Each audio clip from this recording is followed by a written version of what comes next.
This is the Situation Room, the only way to start your day. Morning. Good morning. Let me start by, saying hongera sana to millions of Kenyans, including the government, the family of the late Raila Odinga, led by his wife, Ida, his children, Rosemary, Junior, and Winnie, together with his wider family, Oburu and Ruth, and everybody, including the church, that gave a befitting send-off to a Kenyan giant. Yeah. It was an incredible feat, achieved with minimum problems, and a glorified send-off for Raila Odinga. Great to hear. Dennis will welcome you with today's proverb. We'd love to hear your interpretation of it. Yeah, so today we are in Cabo Verde, also known as Cape Verde. Approximately 560,000 people is the population as at 2025 estimates.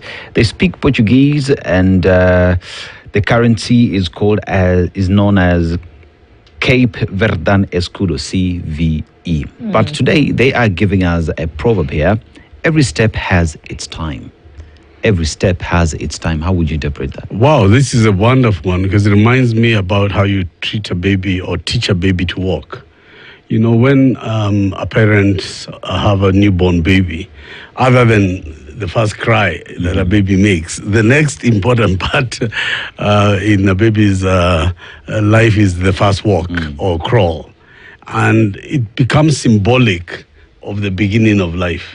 In more ways than the child being able to walk, it's actually what the child will go through throughout that life. So I think it's from inception that when you take the first walk, then you begin the adventure of life itself. And I see it in the wider context of the challenges of the fullness of life at the beginning of life. You remind me of a baby's first step, but I remember for me, it was the first pee and poop. Oh, really? That really struck me because You were like, what? How can something so small? so small means so much, Yeah, the first smile, of course. And you can imagine people even videotape it and so on. Where were you when the baby first took a walk? Yeah. And it's a really enlightening time. Interesting. Indeed. Quite so. So, I mean, no apt or better time to then be able to look into Raila Odinga's legacy. And one of the things that he did do was political alliance building for every 5 years, easily for the last 30 years. And there are lessons to be learned from that. What's your take? What I have to say first will be a bit controversial, because I believe that the Honorable Prime Minister Raila Odinga had to die for Kenya to know that Raila Odinga was Raila Odinga. And I'll repeat myself. It is a tragedy that the Honorable Right Honorable Raila Odinga had to die for this country to know really who Raila Odinga was. In fact, in a very ironical way, I feel his death is his greatest achievement, because in it, he made everybody stop. He made everybody stop and look at themselves. He became, in my view, the Kenyan line of defense towards political integrity and political character.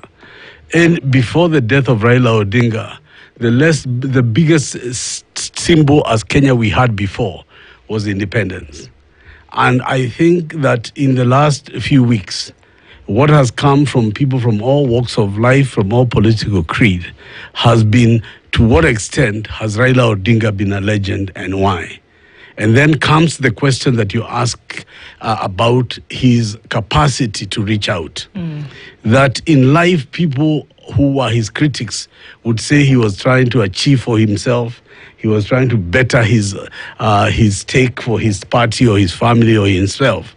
But in death, when people look at it dispassionately, they begin to say, hold on, there was a philosophy, there was a thinking, there was a Kenya First philosophical agenda by Raila in the moves that he made. Now, let us critically look at the so-called Raila alliances. And the first one would have been when he had been detained by retired president and late President Daniel Moi. 8 years of incarceration, away from his family, as you heard from Koiwa Mwere and other writers, the injuries that he obtained, physical, including his eyes, his back, and so forth. forth. And then after those 8 years, he rejoined the political system in Kenya, competed in politics, and later joined KANU, where he became the Secretary General of the Kenya African Union. And by joining Moi, he was actually joining his jailer. He was actually making political pact with somebody who had actually incarcerated him and denied him much of his family's young life. From that point on, Right Honorable Raila Odinga was to face another controversial election in 2007, which led to the tribal clashes, including many Kenyans being charged with the ICC for crimes against humanity. And that became an ungovernable situation, requiring international attention, both at the ICC and here in Kenya for mediation. Raila Odinga subjected himself to the mediation of Kofi Annan and Mwai Kibaki, and that itself resulted in a government of national unity that formed the office of the Prime Minister, being the second time since the independence of Kenya. The office of Prime Minister was formed with two deputies who are then Uhuru Kenyatta and Musalia Mudavadi, and that went ahead to achieve the 2010 constitution, another issue of compromise. After that, following elections came, and Uhuru Kenyatta and Raila Odinga had another tiff. And again, Raila Odinga made a political pact with Uhuru, and there was a handshake that saw the Uhuru government complete its term. And before he died, Uhuru Kenyatta's coalition was not the last. He sat down with Obasanjo of Nigeria and William Ruto in Mombasa, and they discussed that the country was not going in the right direction. And Obasanjo was to say during the funeral that he's very happy that Ruto listened to him, because that funeral would not have happened had Raila not sat down with Ruto to form the broad-based government. Now, I'm saying these things because when Raila was alive, in the words of his sister Ruth Odinga, a lot of Kenyans, particularly the young Kenyans, condemned and wished Raila dead.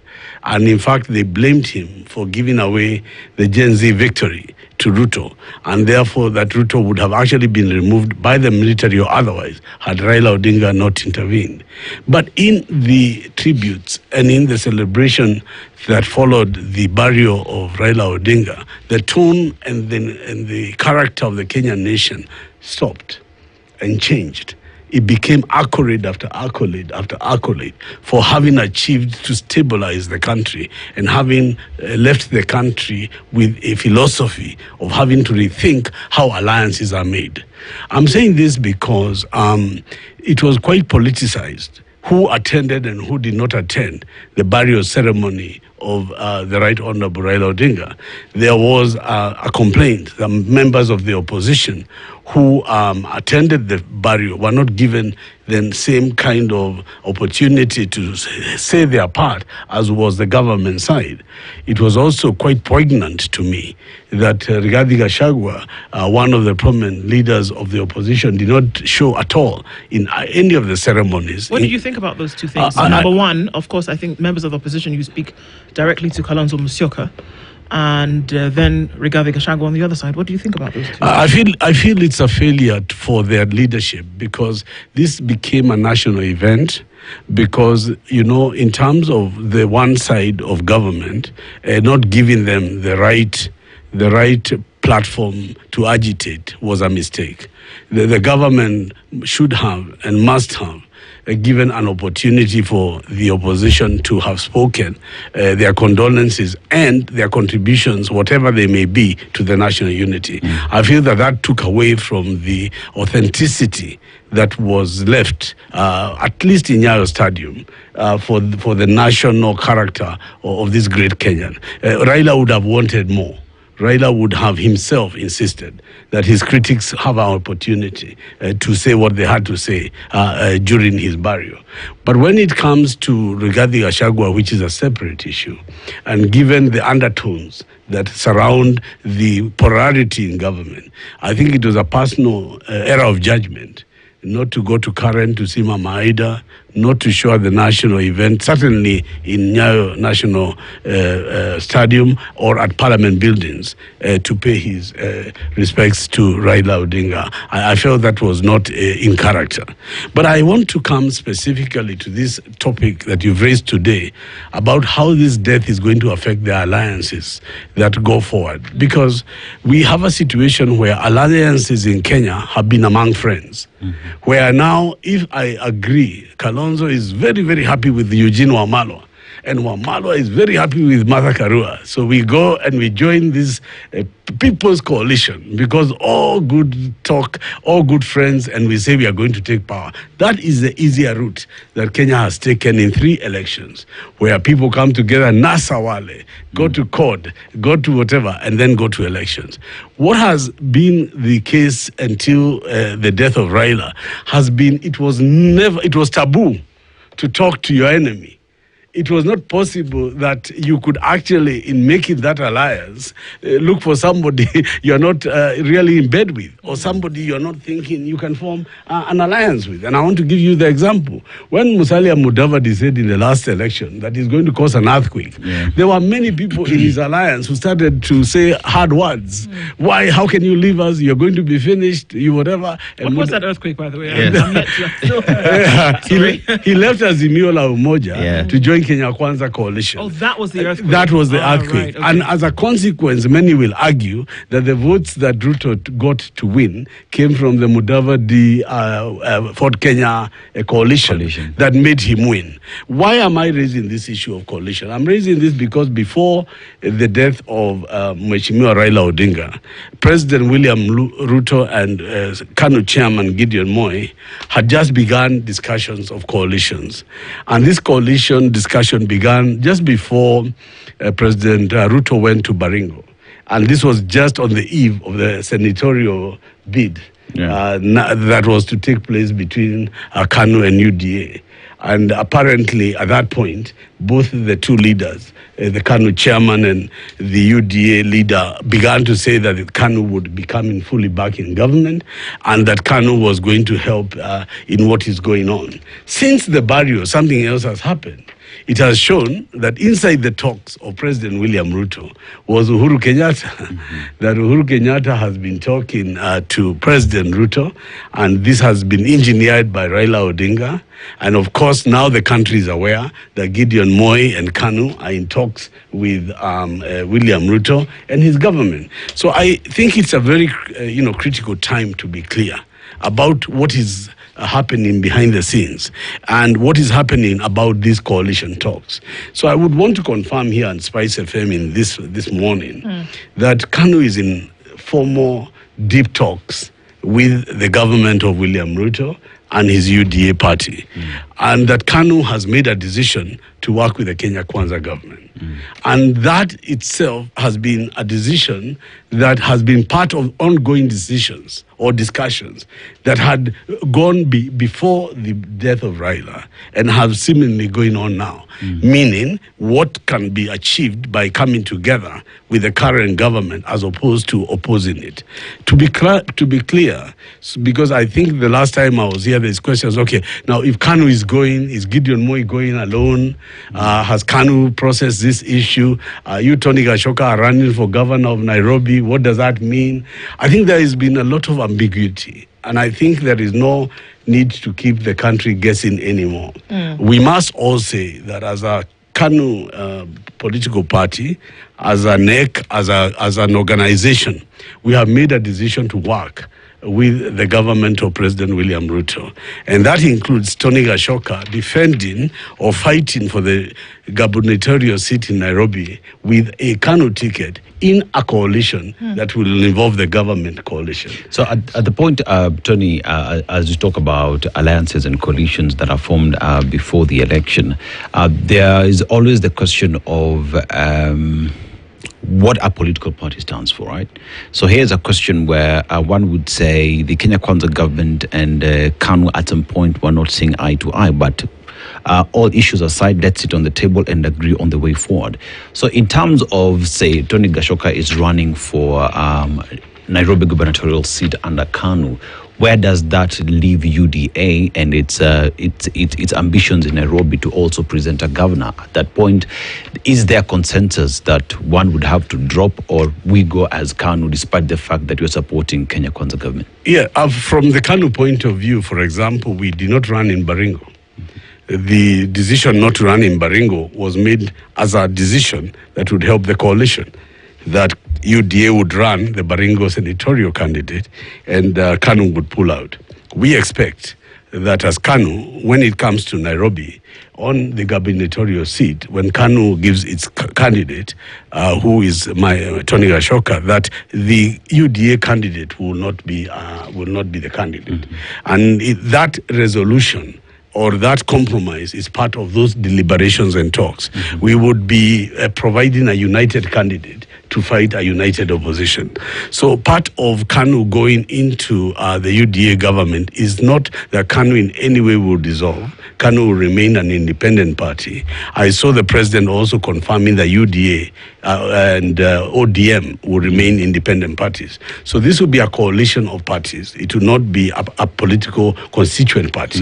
It will be a coalition of parties. And among the stakes that KANU is expecting out of this alliance is to take the Nairobi gubernatorial seat. And in fact, discussions are already well underway of how in which now we are going to give each other space. And of course, you must also be aware that ODM itself is going through some kind of remodeling.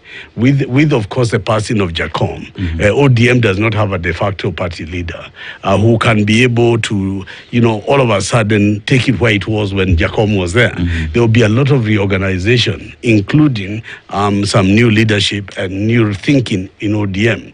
You heard the other day the revival of the NADCO report. The NADCO report foresees the creation of a prime minister and 2 deputies, a leader of the official opposition and his deputies. How will that, affect the structure of the country? Now, those discussions which are ongoing are going to involve KANU in a very deep way. What I wanted to be very clear about here is that KANU is not one way, one leg in and one leg out. I just wanted to be absolutely clear that there is a new coalition as directed by the party chairman, Gideon Moi, and that ongoing discussion now has reached the point where a government reorganization is imminent and the political architecture of working together is now underway. Clearly, Tony, you have more information than we do in terms of the new arrangement between KANU and the government. So in terms of government reorganization, and we know that you've stated that Nairobi would be one of the areas where you expect UDA to pull back and allow KANU to go for the seat. But remember that UDA already is in one way as another organization or another agreement with ODM.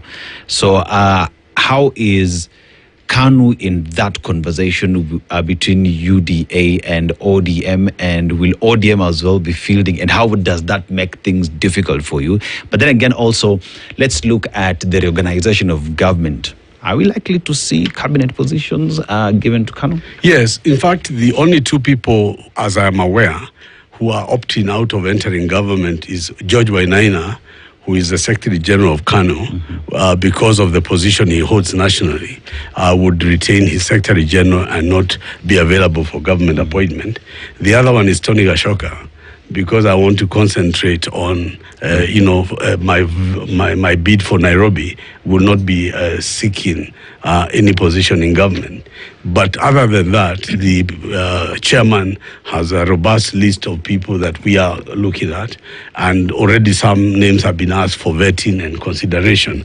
And it's just important to inform the public so that it's not a matter of conjecture, that KANU is actually actively going to renegotiate the Kenya Kwanza coalition. And that means, yes, in competition with ODM. That means, yes, in competition with the Wetangulas for Kenya. What KANU is saying, we are the strongest and the oldest political party. As you are aware, the issue of political parties in Kenya began in 1918, when people were talking about the East African Association. Then KAU came in 1944, and KANU was the oldest party that began in 1960. 63. So if you were to look at people saying ODM at 20, we can easily say KANU at 62. Currently, KANU has 6 MPs in parliament, and KANU has never missed any elective seat since its foundation. And being the country's oldest party, this is a time when the party must stand up, when the country and the character of the country is being changed, and play a role so that it can be effectively included in national affairs. And I think without overemphasizing it, Raila has removed the shame that somebody can talk with your enemy, that somebody can talk to somebody with whom you don't agree in a Mandela-like way. Raila has said, look, it's all right to engage the people with whom you don't agree if in the resultant conclusion you have a better country and a better system of governance. Allow me to ask just 2 questions, but they're related. Maybe you can have a stab at both. Firstly, were you supportive of Raila Odinga when he said that he was going to join the KK government, to join the broad-based government? If I recall, you were a bit critical of that move at the time. So that's the first question. Yes. The second one is, when we say that parties have then joined to work together, how much more is it than just individuals getting positions in cabinet or getting appointments? Wonderful question. At a personal level, I was very concerned after the 24 June uprising of the Gen Z. I was very, very concerned, having participated with Raila Odinga in many, many demonstrations over the years. I was very, very disturbed with how the government dealt with suppressing those uprisings, and to the extent where it led to abductions, where it led to violence and maiming and shooting of people. Of course, I was horrified, as most Kenyans were, and I raised my voice very loudly about it, including Raila's silence over the matter. And that is a matter of public record. I cannot take it back. I don't think that neither Raila or Ruto should have taken the country through that at all. It is a shameful part of Kenyan history. I hope it's a chapter that will never be repeated, and a chapter for which, at the right point, anybody who was guilty of those things must be brought to book. Police men and women, those who funded, those who encouraged it, must be brought to justice, and that I stand by. With regard to individuals, I've been reading when people say, oh, ule jamaa ameenda huko juu amenunuliwa. Now, how much can you buy Gideon Moi? You know, sometimes, Kenyans need to also become serious when they are saying, look, I don't like the political decision you've taken, but not to say that because of money. You know, there are some people who are beyond being bought. Yeah, they make decisions basically on the principle of what they stand in. It was one of the most difficult decisions for Honorable Gideon Moi to join the government. For those who remember, on the day he did eventually, the people of Baringo had poured on the streets. There were thousands and thousands of people waiting for him to give his papers. And the discussions that were going on behind the scenes for him not to do so became so intense that until 4 p.m. that afternoon, a decision had not been made. When the decision was made, it was not made because of money. It was made because of the betterment of what Gideon Moi considered was a unifying element that this would bring to the country. And when you now find out what was said during Raila Odinga's funeral, you can see that these discussions had gone on for some time. They didn't start at the Baringo by-election issue. They had been ongoing with Uhuru Kenyatta's involvement, with Raila Odinga's involvement, with William Ruto's involvement, with the involvement of Basanjo, with the involvement of Gideon Moi. And so at the end, when all these things came together, the questions are this, and I want to ask Spice FM today. The alternative to removing the Ruto government is the Gachagua-led coalition. The Gachagua-led coalition also needs to be defined in this conversation.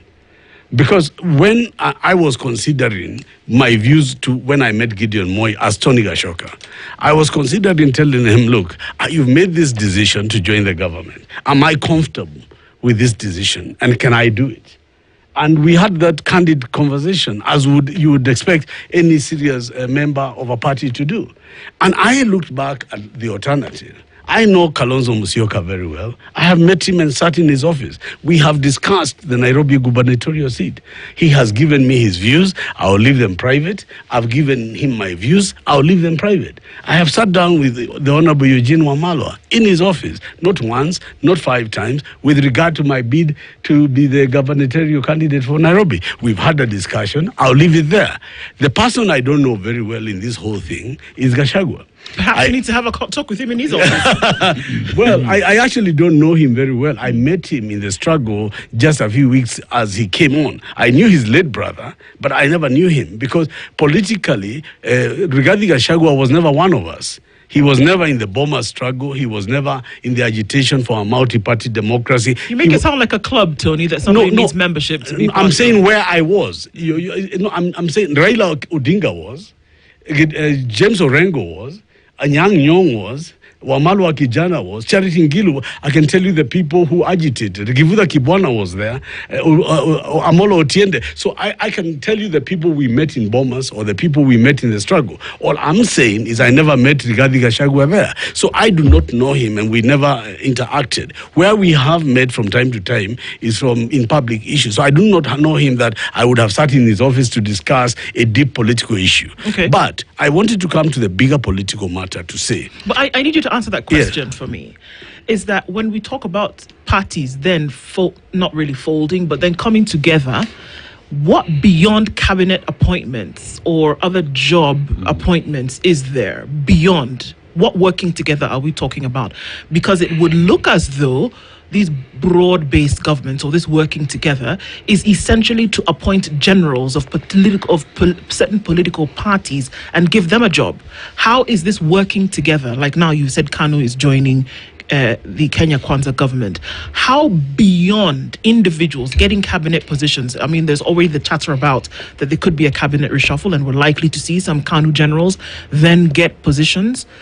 Beyond those appointments, how are they actually working together for the betterment of Kenya? So with the enactment of the 2010 constitution, political coalitions are critical. Because anybody to contest and win the presidency must garner 50+1% of the vote.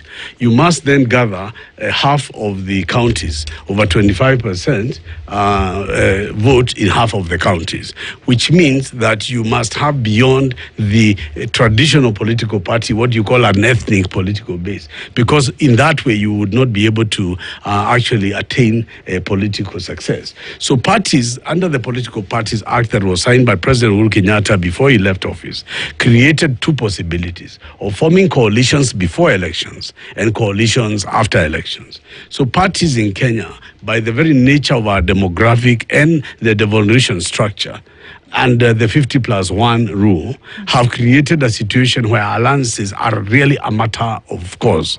And why Raila's legacy is about alliance building is that those parties that went into elections on their own or with very poor coalitions found they could not govern, found that they were having problems holding stability of governance because of rebellions of MCAs, having problems of governing because of numbers in Parliament and in the Senate. And so what has become a matter of course in the last 3 governments is a handshake. And the handshake has been because they needed to talk to the party with numbers bigger than their own. There's no secret that today William Ruto had no handshake with the other Democratic Party. He would have had it very hard to govern. And so what we are saying is that people don't come together for cabinet appointments. It's actually because the lay of the land in the country means that the inclusivity of the whole country across the wards to MPs and senators has been dictated by the 2010 constitution. Now, the parties that do not adapt to this will be facing elections. Let me give you the example of Kanu. Kanu could have run alone in the next election. Kanu could have decided to join the opposition in the next election or join the government parties. And now Kanu would have to sit down and calculate and see where are their electoral chances best. For example, Kanu will now compete in the Rift Valley for seats openly with UDA. there will be no party that has an advantage with the other. So the one that picks the best candidate, for example, in this expansive Rift Valley, will be able to run a candidate. And the chances are 50-50 that KANU may end up getting better MPs or better governors in that structure. It also then allows KANU to open other seats. As I said here in Nairobi, in the gubernatorial seat, there was only Sakaja with UDA. Now there is KANU with Tony Gachoka. Now, what the opposition do on the other side, whether they pick Nyakera or they pick Bobi Owino or they pick Gakuya or whoever, that's the opposition. They are quite happy to pick. But this side of government will either pick Tony Gachoka or Sakaja. Now, I believe that this coalition will pick Tony Gachoka as a best candidate. And therefore, already, Sakaja ataenda nyumbani from this side. But Tony, so that whoever then I face on the other side can be given by the opposition. Tony, there is the coalition and the talks that happen behind doors that most of the time is usually a preserve of negotiators, one would say, the political parties. But if you come now to the side of Kenyans as well, if you look at political parties to be specific, there are leaders there. But remember, KANU has been there for over 60 years because of the support from the people, because these parties belong to the people and the members of these parties.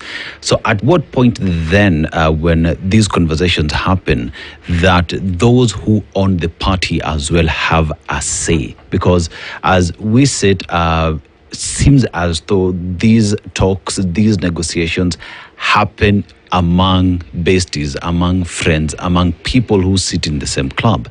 But when is it about Kenyans and what they want? Because you'd say, fine, Tony Gachoka is here, opposition would come with their people.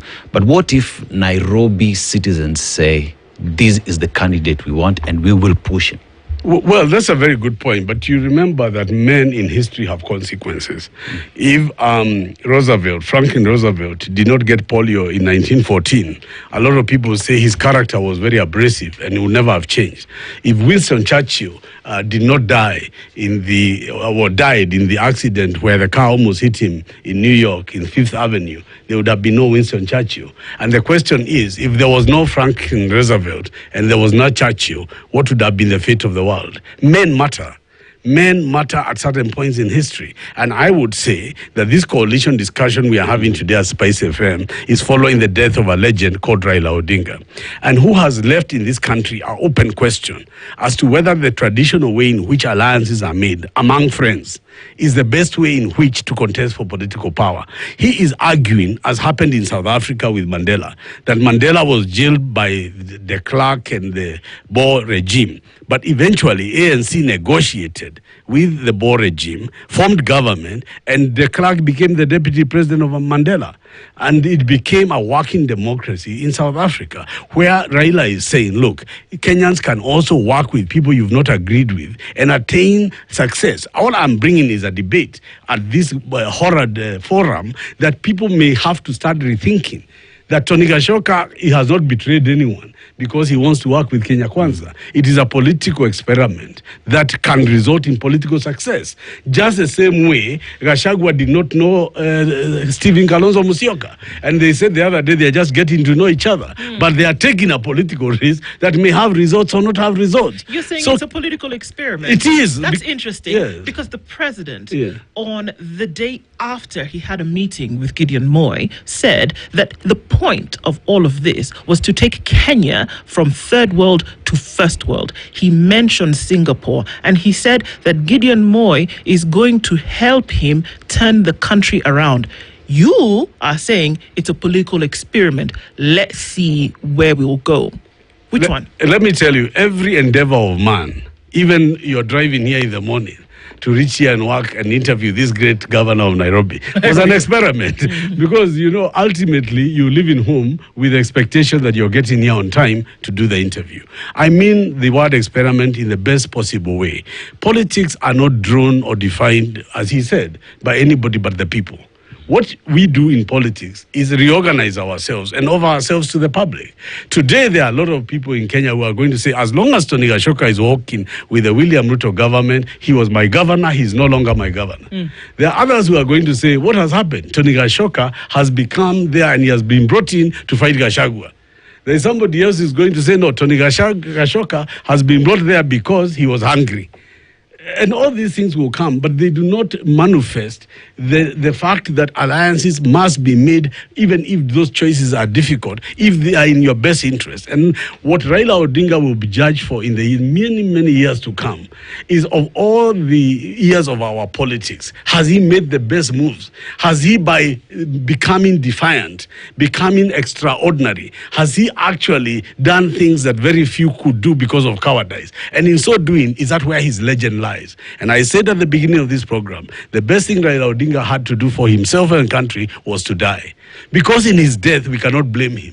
In his death, we cannot go and tell him, now pay for the Gen Z. In his death, you cannot go and say, pay for leaving us with Ruto. You cannot go and tell him, pay for, because he's already done it. You can only analyze the impact. And I'm saying, from what I saw in the outpouring of millions of Kenyans, the outpouring of Kenyans showed that this was a man who held every corner of the country in good grace, and that the country was overwhelmingly lauding his achievements as a hero and as a legend. And if he is the hero and the legend by doing defiant things, by doing things other people will not do, I, Tony Gachoka, who has been a student of Raila Odinga for more than 25 years, I'm quite happy to go through that school, to go through that road, uncomfortable as it may be. Obviously, I will take some bumps down the road, but I can say here at Spice FM, there was no point of coming otherwise to say that me, as Tony Gachoka, I am supporting Gideon Moi, I am supporting KANU in the alliance discussion with the Kenya Kwanza regime. Iwe iliwalo.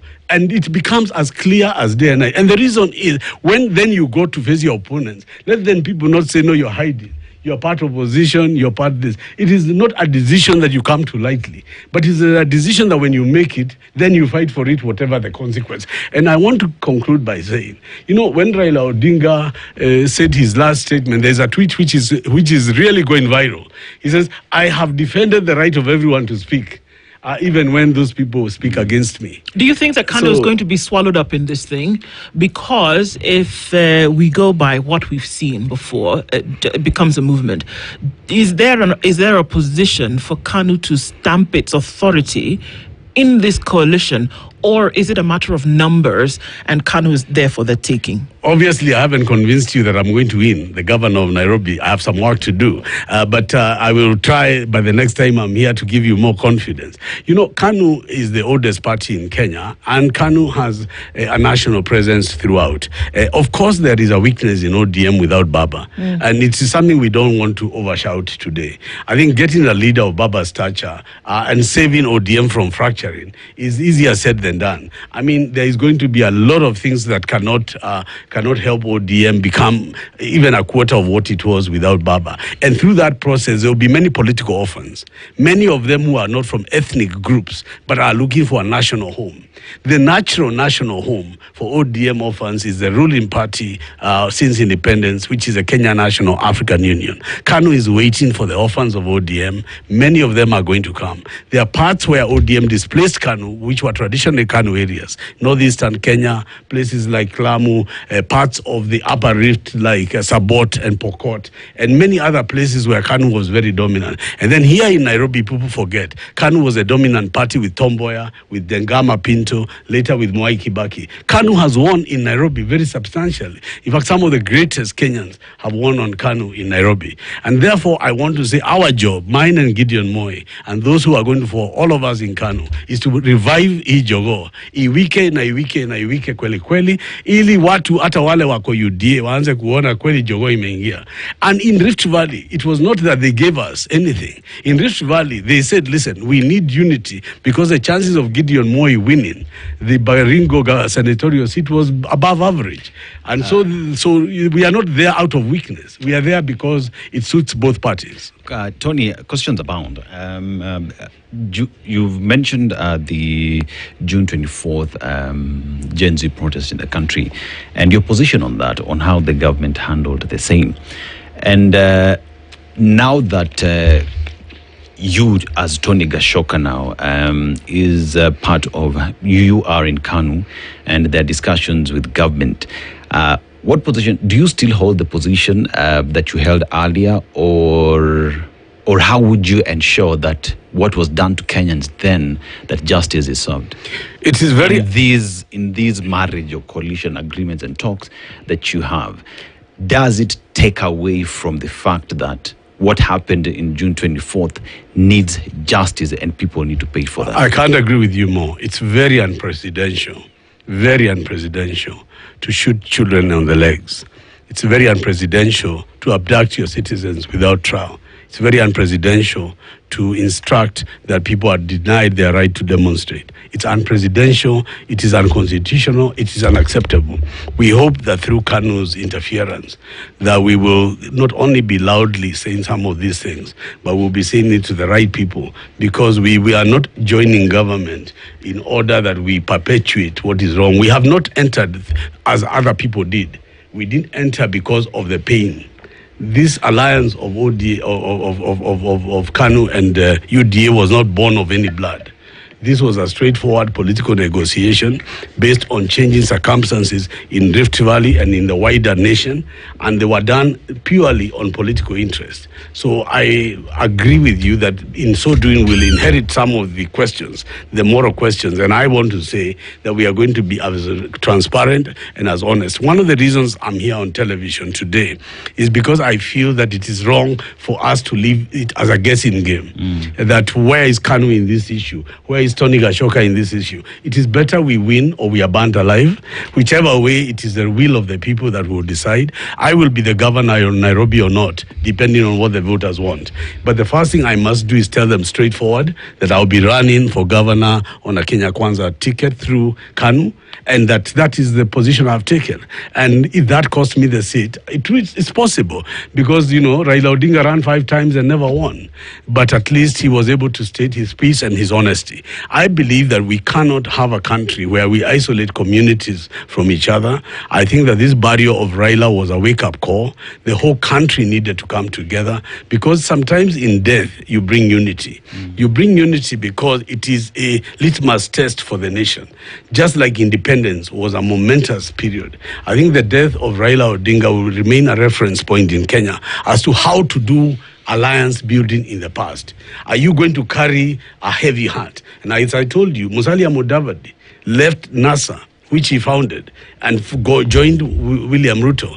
People laughed at him, but he formed government. And that was not based on any blood. It was a political decision. So if you remove the Gen Z issue from it, there can be political decisions that can be made because they are strategic. So if Tony Gachoka is elected the governor of Nairobi under a KANU ticket, what does that mean for KANU? What does that mean for Mount Kenya politics? So it's not just an issue of just running. There can be somebody who is running in the opposition and lose. If William Ruto is re-elected president of Kenya, but Tony Gachoka is elected governor of Nairobi, what does that mean for the wider politics beyond the election of 2027? But if we go into a situation where Mount Kenya loses, for example, the presidency or the team of opposition lose, William Ruto lose, Nairobi is lost, what is there? Political realities will have to be recalculated. We must be able to not only be strategic, but also to look at where the alternatives are. Is there any likelihood that the opposition can reorganize in a way they can capture power? From my understanding, they have agreed that Kalonzo Musyoka will be the flag bearer of the opposition, and Eugene Wamalwa will be the deputy president in that coalition, and that Rigathi Gachagua will be the prime minister. And because of that, Gachagua will donate the governor of Nairobi. Now that is their setup. Now, obviously, if you're on the other side, you have to make a setup that is fighting that setup. Yesterday, I heard Uhuru Kenyatta say, and this morning, that he is completely committed to helping William Ruto and his government. So already you see a situation where the retired president has already taken sides against this coalition. And whatever his influence will be in 2027, it will be on the scales where KANU is. It will be on the scales where ODM is. It scales where Fort Kenya is, and Mudavadi, and the rest. So as KANU, if we have chosen a stronger side, and chosen that side, and hopefully make sure that that side is a more accountable, transparent government, we've made a good political choice. And we will, of course, be judged by the public, because after all, we can only offer ourselves and allow the public to vote. And it is when they vote tunasema hiyo haki ya wananchi ndio msema kweli. Yep. Yeah. We talk about coalitions, right? But here's a question where, so Tony Gachoka, Kanu, UDA working together, you're given the ticket to run for Nairobi. So Nairobians would ask the question, we have been under previous governors, three, Kidero, Sonko, Sakaja. What's on the table for Gachoka, for Nairobi?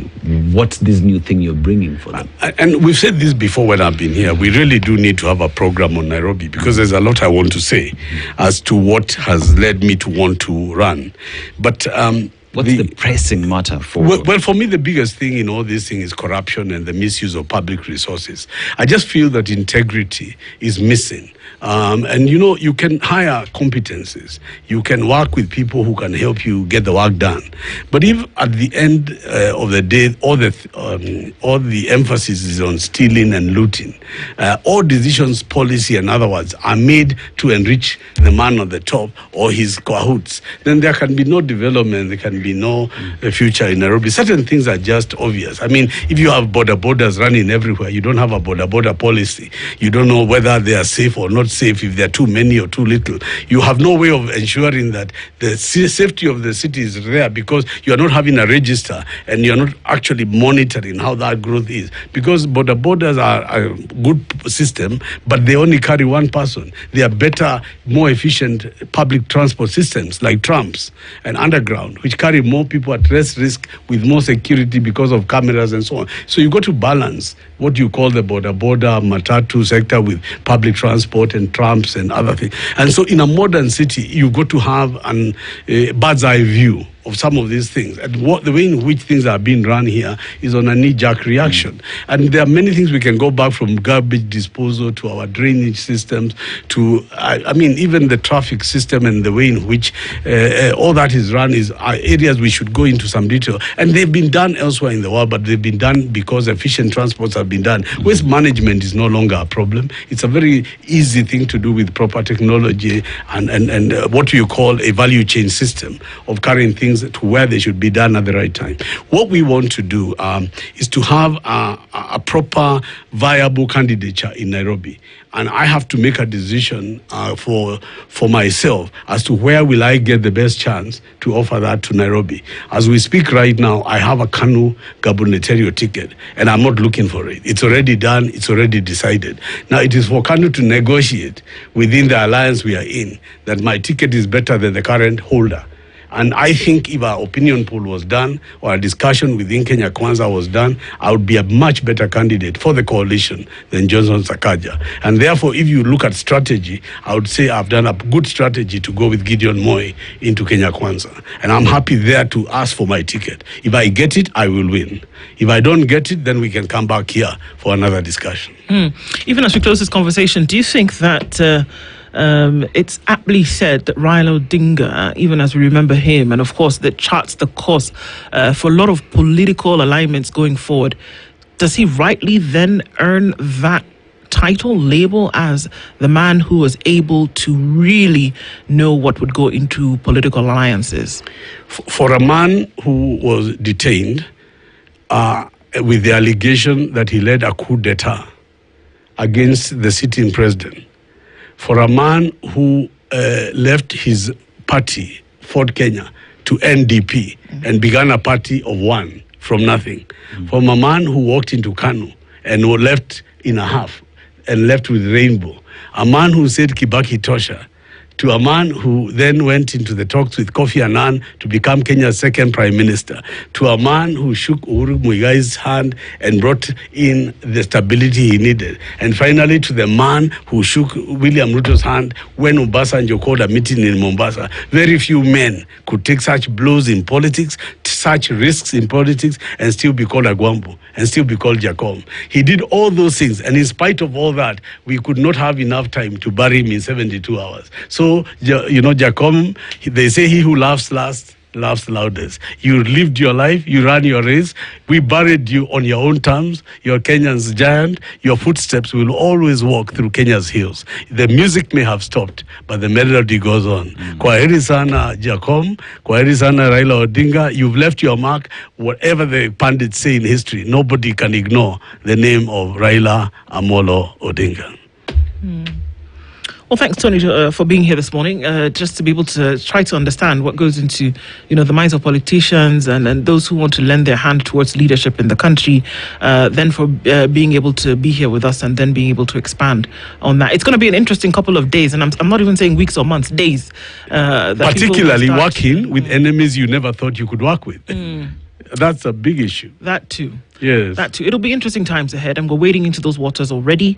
And we're likely to see, I think we've already seen some of those with folks saying certain things. And then, of course, we have to come back and continually ask the question that where do the people of Kenya lie in all of this? And I wish that would be one thing that is on the minds of many. As these coalitions are formed, as these alliances then are being discussed, that the main ingredient must be for the protection and the guarding of the livelihoods of Kenyans and for putting into consideration their thoughts. If I could say the last thing, if the next election is now slowly becoming a contest between Rigathi Gachagua as the de facto leader and William Ruto as a de facto leader, the irony for Kenya is they both created each other. So we are now choosing between the two of them. Indeed. How ironical. Tony Gachoka, asante sana. Good morning at 8 a.m. Spice up your life. This is the Situation Room, the only way to start your day.